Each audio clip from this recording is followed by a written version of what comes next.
Hello students, welcome to my channel courses of zoology. So students, आज के इस lecture में हम पढ़ेंगे अबाउट यूरिनरी सिस्टम। जो एनिमल का यूरिनरी सिस्टम है, बेसिकली ये चार बेसिक पार्ट के ऊपर कंसिस्ट करता है। First of all, a pair of kidneys. Urinary system के अंदर किडनी का एक पेयर प्रेजेंट होता है, right kidney and left kidney. A pair of ureter, इसके अंदर दो जो है वो नालियाँ होती हैं जो यूरिन को किडनी से यूरिनरी ब्लैडर तक लेके जाती हैं। इस नाली को कहते हैं यूरेटर। तो इनका पेयर मौजूद होता है with each kidney. Urinary bladder इसके अंदर होता है, एक बैग लाइक स्ट्रक्चर प्रेजेंट होता है जिसमें जो है वो यूरिन को कुछ वक्त के लिए स्टोर किया जाता है। और जब ये यूरिन से फिल हो जाता है तो एक एक्सटर्नल ओपनिंग, एक नाली के जरिए इसको आउटसाइड द बॉडी जो है वो यूरिन को रिलीज किया जाता है during the urination. So urinary system के चार बेसिक पार्ट होते हैं, a pair of kidney, a pair of ureter, urinary bladder and urethra. So हम पढ़ेंगे कि जो किडनी है बेसिकली ये किस तरीके से फंक्शन परफॉर्म करती है, ये ब्लड को फिल्टर कैसे करती है और नाइट्रोजनस वेस्ट को किस तरीके से सेपरेट करती है, प्लस इसका जो फंक्शनल यूनिट है नेफ्रॉन, उसकी फंक्शन के बारे में जो है वो बात की जाएगी। सो सबसे पहले हम बात करेंगे नेफ्रॉन के बारे में। Nephron nephron is the basic structural and functional unit of kidney. जो नेफ्रॉन है वो किडनी का स्ट्रक्चरल और फंक्शनल यूनिट होता है। किडनी के अंदर जो ब्लड की फिल्ट्रेशन की जाती है वो with the help of nephron की जाती है। एक किडनी के अंदर ऑलमोस्ट 1 मिलियन यानी 10 लाख के करीब जो है वो नेफ्रॉन प्रेजेंट होते हैं। So here is the basic structure of nephron. Nephron का जो पहला स्वालिंग पोर्शन होता है, जो कप लाइक स्ट्रक्चर आपको नजर आ रहा है, इस स्ट्रक्चर को कहा जाता है बाउमैन्स कैप्सूल।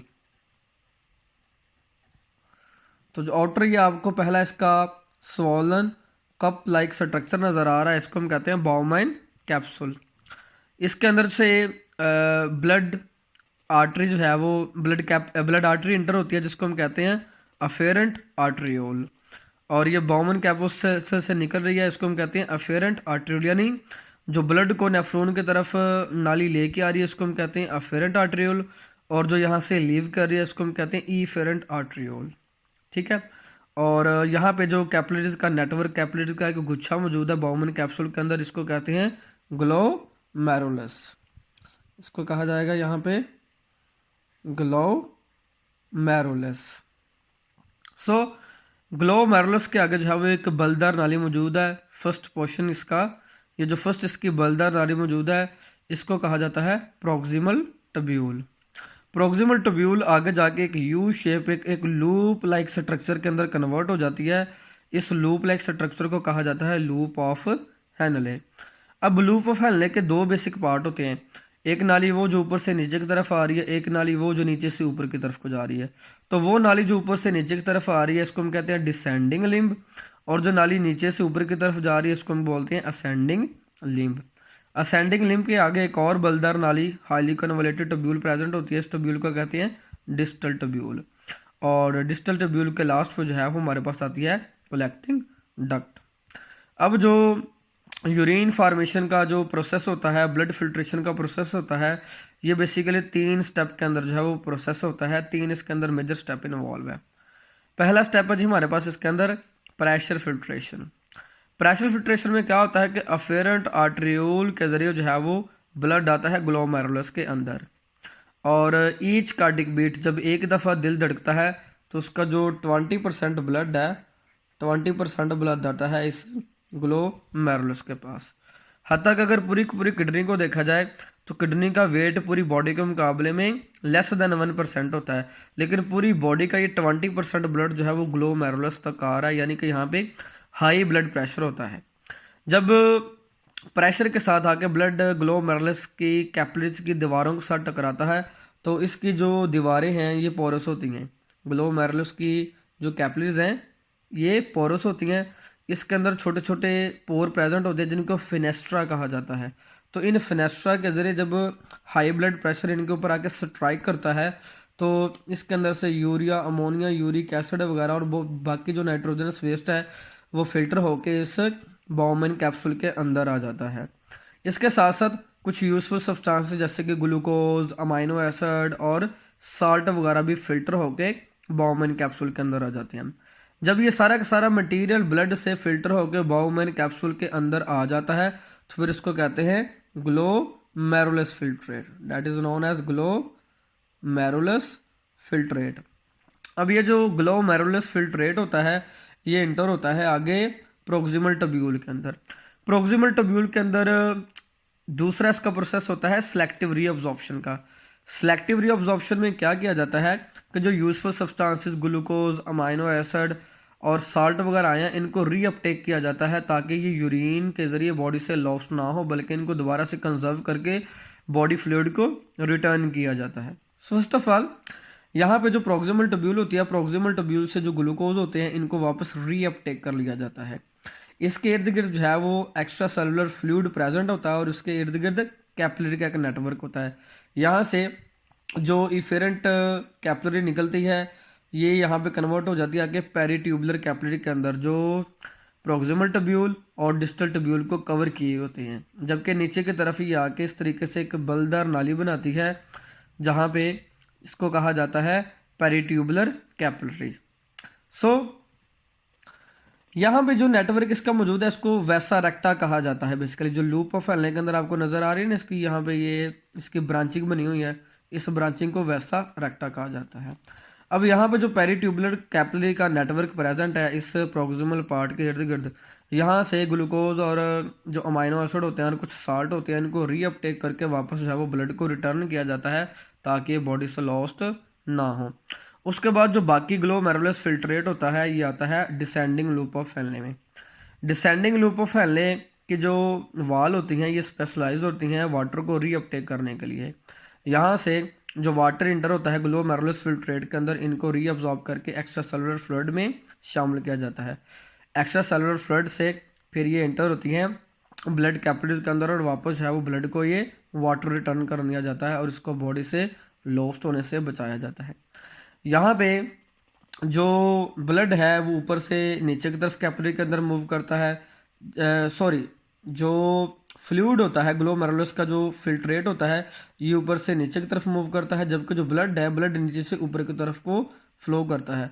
तो दो ऑपोजिट जो फ्लूइड आपस में एक एक एक ऑपोजिट डायरेक्शन में जब मूव करते हैं तो उनको कहा जाता है काउंटर करंट मैकेनिज्म, यानी दो मुख्तलिफ फ्लूइड का ऑपोजिट डायरेक्शन में मूव करना काउंटर करंट मैकेनिज्म कहलाता है।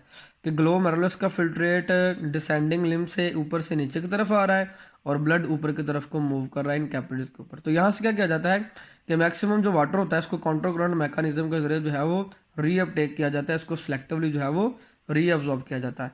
इसी तरीके से जो सेंडिंग लूप ऑफ फैनले है, असेंडिंग लूप ऑफ फैनले में से वाटर को रीअब्जॉर्ब नहीं किया जा सकता। इसके जो वाल होती हैं ये स्पेशलाइज होती हैं सिर्फ सॉल्ट वगैरह को अपटेक करने के लिए।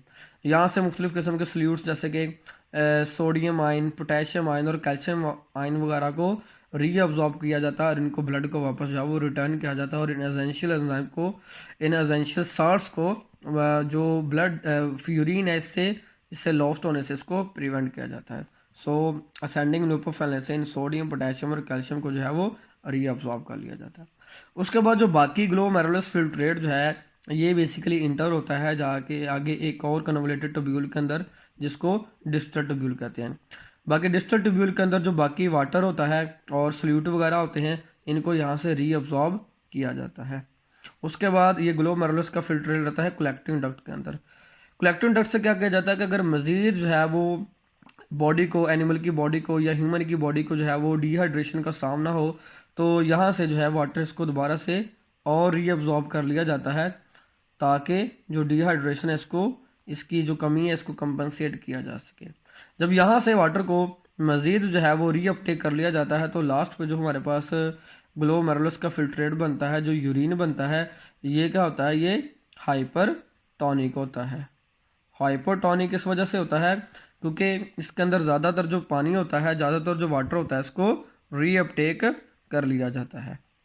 अगर ऑर्गेनिज्म की बॉडी के अंदर जो पानी है ये वाफर मकदार में प्रेजेंट हो, डिहाइड्रेशन का सामना ना हो, इजाफी पानी जो है वो ऑर्गेनिज्म ने पिया हो, तो फिर पानी को जो है वो यहाँ से रीअब्जॉर्ब नहीं किया जाता और उस कंडीशन में क्या होता है, जो यूरिन है ये प्रोड्यूस होता है हाइपोटोनिक।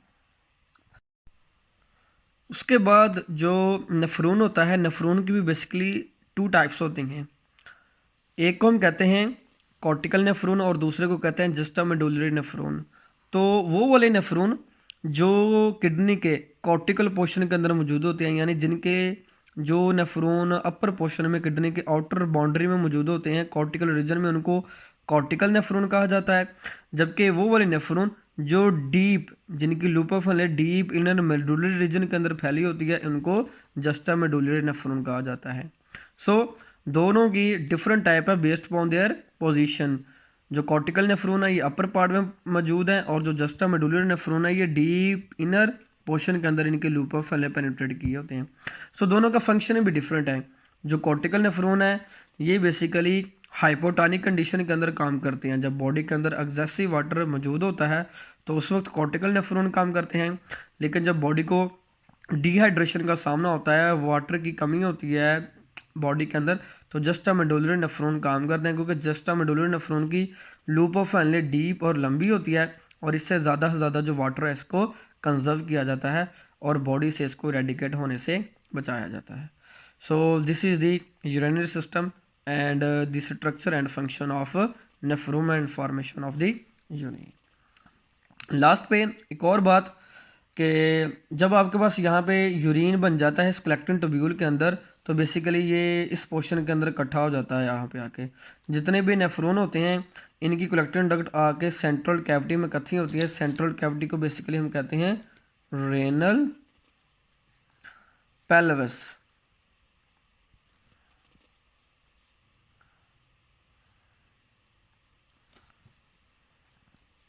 सो रेनल पेल्विस में ये सारा का सारा यूरिन जो है वो इकट्ठा होता है। यहाँ से फिर इसको एक नाली जिसको यूरेटर कहते हैं, यूरेटर के जरिए इसको जो है वो यूरिनरी ब्लैडर में जो है वो स्टोर किया जाता है और वहाँ से फिर यूरिनेशन के दौरान इसको यूरेथ्रा से जो है वो निकाल दिया जाता है।